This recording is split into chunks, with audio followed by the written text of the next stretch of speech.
l'Afrique n'attend pas de l'assistance mais de l'aide. Elle appelle à une coopération sincère et équilibrée. Nous avons besoin d'outils concrets,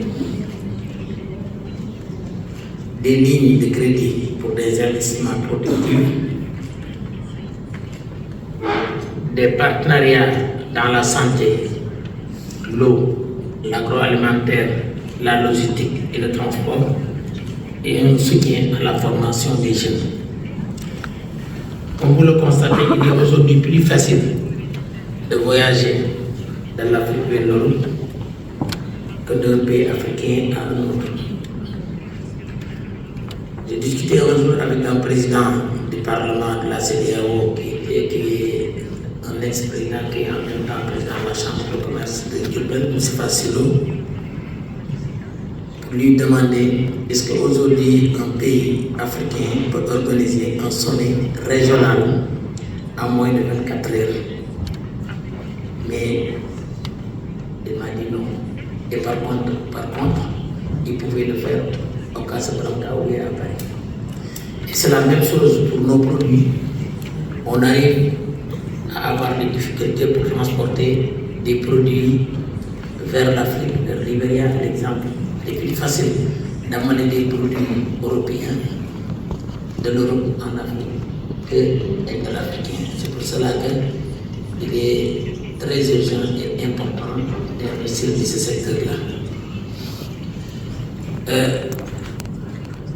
Nous, à Kaolack, comme vous le savez, l'expérience de Kaolack était un pays carrefour qui était vraiment le porte-entrée de toute l'Afrique de l'Ouest, Mali, Niger, et que le port était un port très dynamique avec l'arachide vers les années 1922, mais comme vous le savez, avec l'indépendance, le capital Dakar a tiré toute l'économie qui représente aujourd'hui 80%. À Kaolack, nous avons choisi de démontrer avant de demander. Nous avons formalisé, comme vous l'avez dit tout de suite, les acteurs économiques, modernisé et digitalisé nos processus, et cela nous a donné beaucoup de résultats. Pour l'immigration, nous savons que l'immigration ne doit pas être une passerelle. Nos diasporas, comme celle du Sénégal et de l'Afrique, sont des partenaires économiques puissants. Et c'est ce que nous faisons, agir d'abord pour nous-mêmes, pour mériter le changement. Et l'imam est là, il a bien dit, parce que le bon Dieu dit, Dieu ne change pas la condition d'un peuple tant qu'il ne change pas ce qu'il y a en lui-même. Je termine pour conclure. L'Afrique avance, il y a de tout. Elle veut avancer avec l'Europe, mais en connaissance de l'expérience. De temps en temps, les gouvernants européens poussent beaucoup plus leur secteur privé au lieu de venir investir ensemble avec les Africains. Ils viennent avec des sommes, des crédits, et en l'imposant à nos gouvernants pour leur dire que c'est exclusif pour nos entreprises.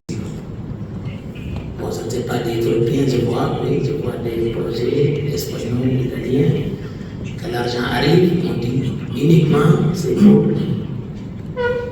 les entreprises européennes. Mais de l'autre côté, dès qu'ils s'installent, après nos maigres ressources, ils le partagent avec nous en disant qu'il faut faire un appel d'offres international.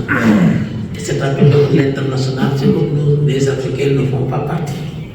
Parce qu'ils ont déjà acquis l'expérience, beaucoup plus d'expérience, grâce au soutien, je veux dire à cause pour nous, mais grâce pour eux, le soutien de leur gouvernement. Je pense que si vous voulez que l'Afrique avance avec vous. Parce que si l'Afrique recule et l'Europe avance, le monde entier c'est planète.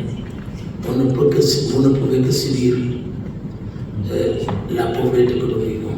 Donc je pense qu'il est bon que les Européens et nos gouvernements n'ont pas leur imposer certaines restrictions qui vont favoriser que leurs entreprises. Donc forcément, nous déversons nos jeunes qui n'auront rien à faire. Donc nous vous remercions et vous dire que les jeunes africains et les entreprises africaines sont disponibles pour faire des partenariats gagnant-gagnant. Je vous remercie.